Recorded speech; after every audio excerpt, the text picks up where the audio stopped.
Star footballer Lionel Messi सध्या त्याच्या GOT टूरच्या दरम्यान भारत दौऱ्यावर आहे. मेस्सी 2 दिवसात भारतातल्या 4 शहरांचा दौरा करतोय. आज कोलकात्यामध्ये मेस्सीच्या 70 फुटी पुतळ्याचं अनावरण झालं. त्यानंतर तो हैदराबादमध्ये जीओटी कपमध्ये सहभागी झाला. उद्या मेस्सी मुंबईत फॅशन शोमध्ये सहभागी होणार आहे. मेस्सीच्या स्वागतासाठी सीलिंगवर आकर्षक रोषणाई करण्यात आली आहे. त्याच्यासोबत अभिनेता जॉन अब्राहम, जॅकी श्रॉफ, करीना कपूरसह इतर अनेक जण सहभागी होणार आहेत.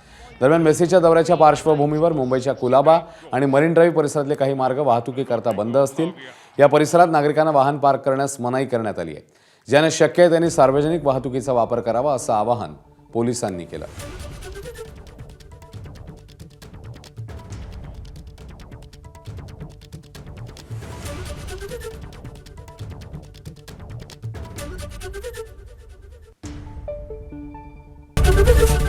एबीपी माझा, उघडा डोळे बघा नीट.